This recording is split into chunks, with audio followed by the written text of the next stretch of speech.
Supreme court نے اتر پردیش مدرسہ act سے متعلق الہ آباد ہائی کورٹ کے فیصلے پر عبوری روک لگا دی ہے۔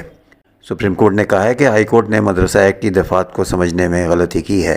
ہائی کورٹ کا یہ ماننا کہ یہ ایکٹ سیکولرزم کے اصول کے خلاف ہے، غلط ہے۔ الہ آباد ہائی کورٹ کی لکھنؤ بینچ نے یو پی بورڈ آف مدرسہ ایجوکیشن ایکٹ 2004 کو غیر آئینی قرار دے کر یہ کہا تھا کہ اس کو فوراً ختم کر دینا چاہیے۔ سپریم کورٹ میں چیلنج کیا گیا، آخر میں سپریم کورٹ نے یہ کہا کہ اس کو فوری طور سے روک دیا جائے اور جو جاری تھا اس کو جاری رکھا جائے۔ اتر پردیش مدرسہ ایکٹ کو منسوخ کرنے کے الہ آباد ہائی کورٹ کے فیصلے کو چیلنج کرنے والی درخواستوں پر سپریم کورٹ میں سماعت کے دوران مدرسہ بورڈ کی جانب سے وکیل ابھیشیک منو سنگھوی نے کہا کہ ہائی کورٹ کو اس قانون کو منسوخ کرنے کا حق نہیں ہے۔ اس فیصلے سے 17 لاکھ طلباء متاثر ہوئے ہیں، اس کے ساتھ ہی تقریباً 25,000 مدارس متاثر ہوئے ہیں۔ یہ تقریباً 125 سال پرانا ہے۔ مدارس 1908 سے رجسٹرڈ ہو رہے تھے۔ ہائی کورٹ نے مدرسہ ایکٹ کی دفعات کو سمجھنے میں غلطی کی ہے۔ سپریم کورٹ نے ہائی کورٹ کے حکم کو چیلنج کرنے والی عرضیوں پر مرکزی حکومت اور یو پی مدرسہ تعلیمی بورڈ کو نوٹس جاری کیا ہے۔ عدالت نے یو پی اور مرکزی حکومتوں سے کہا ہے کہ وہ 31 مئی تک اپنا جواب داخل کریں۔ کانگریس نے آج 2024 کے انتخابات کے لیے ہاتھ بدلے گا حالت کے نعرے کے ساتھ اپنا منشور جاری کیا اور کہا کہ یہ نیائے پتر ہے جو ملک کے لوگوں کو 5 نیائے یعنی انصاف کے ساتھ 25 گارنٹیاں دیتا ہے اور غریبوں کی خوشحالی کا وعدہ کرتا ہے۔ کانگریس صدر ملکارجن کھڑگے، پارلیمانی پارٹی کے لیڈر سونیا گاندھی، پارٹی کے سابق صدر راہل گاندھی، منشور کمیٹی کے چیئرمین پی چدمبرم اور پارٹی کے جنرل سیکرٹری تنظیم کے سی وینو گوپال نے جمعے کو یہاں پارٹی ہیڈ کوارٹر میں مشترکہ طور پر کانگریس کا منشور جاری کرتے ہوئے کہا کہ منشور انصاف کی گارنٹی دیتا ہے، اس لیے اسے نیائے پتر کہا گیا ہے۔ اس میں تمام اہل وطنوں سے انصاف کا وعدہ کیا گیا ہے اور لوگوں کو یقین دلایا گیا ہے کہ کانگریس کو ووٹ دینے سے پورے ملک کے حالات بدل جائیں گے۔ کھڑگے نے کہا کہ منشور غریبوں کے لیے وقف ہے اور ملک کے غریبوں کو عزت دینے کا وعدہ کرتا ہے۔ اس میں عام لوگوں کی معاشی حالت کو بہتر بنانے کے لیے 5,000 کروڑ روپے کے نئے سٹارٹ اپ فنڈ کا بھی وعدہ کیا گیا ہے۔ انہوں نے کہا کہ ہم ملک کی سماجی اور اقتصادی رفتار کو آگے لے جائیں گے، کسانوں، غریبوں، مزدوروں، خواتین اور محروم طبقات کے لیے ترقی کے بند دروازے کھولیں گے۔ یہ ہمارا عہد ہے۔ وزیر اعظم نریندر مودی ہمیشہ ڈاکٹر منموہن سنگھ کی قیادت والی حکومت پر تنقید کرتے ہیں، لیکن ان 10 سال میں کانگریس نے منریگا، حق اطلاعات، فوڈ سیکیورٹی، اراضی حصول قانون، تعلیم کا حق سمیت کئی اقدامات اٹھائے ہیں۔ محترمہ سونیا گاندھی کا منریگا اور فوڈ سیکیورٹی کے پیچھے بہت بڑا تعاون ہے۔ مودی جی اپنے 10 سال کے دور اقتدار میں اس کے مقابلے میں ایک کام بھی نہیں کر سکے ہیں۔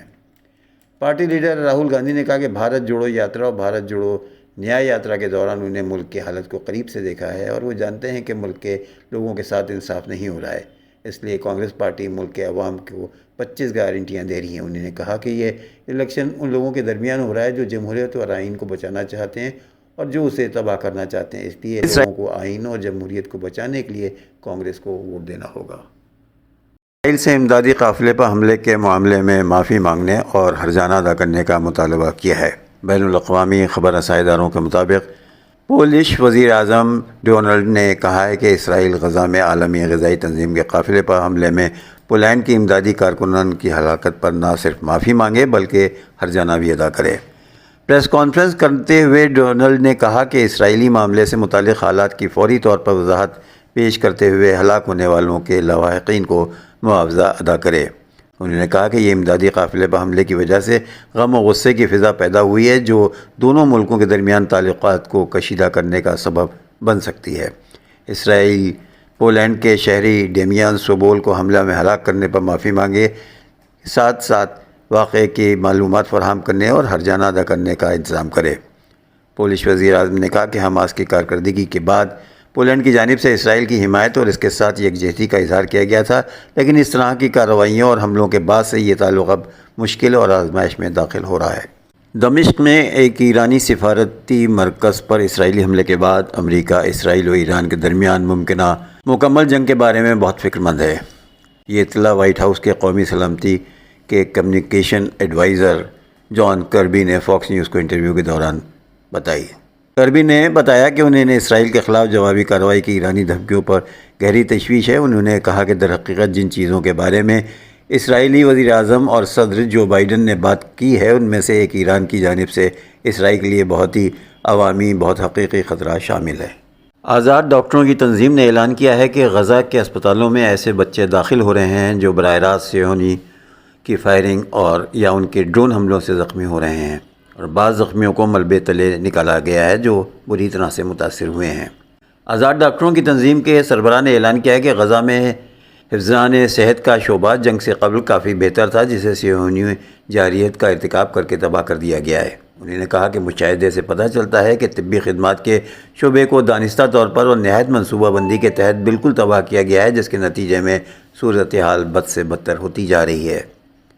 آزاد ڈاکٹروں کی تنظیم نے اعلان کیا ہے کہ غاصب صہیونی حکومت مکمل طور پر محفوظ ہو کر فلسطینیوں کو ان کی اپنی ہی سرزمین میں بلا خوف تحقیق کری ہے، جبکہ صہیونی حکومت امدادی کارکنوں کو بھی دانستہ طور پر وحشیانہ جارحیت کا نشانہ بنا رہی ہے۔ اور یوم القدس فلسطینیوں کے ساتھ یکجہتی کے اظہار اور اسرائیل کی جارحیت کے خلاف ہر سال رمضان کے آخری جمعے کو دنیا کے مختلف ممالک میں منایا جاتا ہے۔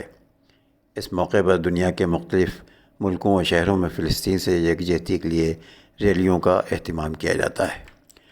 گزشتہ 7 دہائیوں سے اسرائیل فلسطین اور بیت المقدس پر ناجائز و غیر قانونی طور پر قابض ہے اور اپنے اس قبضے کو قائم رکھنے کے لیے بین الاقوامی قوانین اور انسانی حقوق کی مسلسل خلاف ورزی کرتا آ رہا ہے، جس پر عالمی برادری خاموش تماشائی کا کردار ادا کر رہی ہے۔ اسی ظلم و جور کے خلاف آج متعدد مقامات پر جلوس اور جلسوں کا اہتمام کیا گیا۔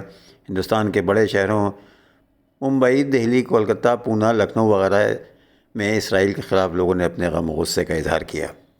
مسجدوں اور عبادت گاہوں میں اسرائیل کے خلاف فلک شگاف نعرے بازی بھی کی گئی۔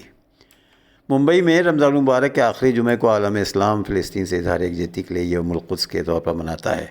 ہندوستان میں مسلمان یوم القدس پر مختلف قسم کی سرگرمیوں کو انجام دیتے ہیں۔ اس تعلق سے مساجد میں فلسطین اور مسجد اقصیٰ کے تعلق سے خطبہ جمعہ کا اہتمام کیا جاتا ہے۔ جماعت اسلامی ہند مہاراشٹر نے بھی مساجد میں خطبہ جمعہ کا اہتمام کیا ہے۔ اس بار مذکورہ خطبے کا عنوان مسئلہ فلسطین اور ہماری ذمہ داریاں تھا۔ یہاں لکھنؤ میں بھی ایک مرکزی احتجاج کیا گیا ہے مسجد آصفی میں، جہاں بڑے مجمع میں نماز کے بعد اسرائیل مرد آباد، فلسطین زندہ باد کے نعرے بلند کیے گئے۔ اس پروگرام کی قیادت مولانا سید کی وزارت کر رہے تھے۔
آخر میں پیش ہے ایک دلچسپ خبر۔ برطانیہ میں ایک نوعمر بچے نے ایک نایاب طلائی رومی بریسلٹ دریافت کیا ہے جو اندازاً 2000 سال پرانا ہے۔ ذرائع ابلاغ کے مطابق 12 سالہ روون برینن اپنی والدہ ایمانڈا کے ہمراہ برطانوی کاؤنٹی سسیکس کے قصبے بگنور کے علاقے پیگم میں ایک میدان میں ٹہل رہا تھا، جہاں انہیں پہلی صدی عیسوی کا یہ بریسلٹ پڑا ملا۔ والدہ ایمانڈا کا کہنا تھا کہ روون ہمیشہ کسی نہ کسی تلاش میں لگا رہتا تو زمین سے چیزیں اٹھاتا رہتا تھا۔ ان چیزوں کے متعلق وہ ہمیشہ کہتی ہیں کہ ان کو واپس پھینکو، یہ گندی ہیں، لیکن اس بار اس نے یہ دھاتی شے نہیں پھینکی کیونکہ وہ اس بات پر قائل تھا کہ یہ حقیقی سونا ہے۔ روون کا کہنا تھا کہ انہوں نے یہ ٹکڑا معمول کے مطابق اٹھایا کیونکہ وہ بہت سی چیزیں اٹھاتے رہتے ہیں جو شاید نہیں اٹھانا چاہیے۔ ایمانڈا کا کہنا تھا کہ ملنے والی شے پورا کنگن نہیں بلکہ ایک ٹکڑا ہے، اس کا 2000 برس سے زیادہ پرانا ہونا اور قیمتی دھات ہونا اس کو خزانہ بتاتا ہے۔ آرمیلا قسم کے اس رومی بریسلیٹ کے دریافت کے بعد سے برٹش میوزیم کے متعلق مطالعہ کیا جا رہا ہے۔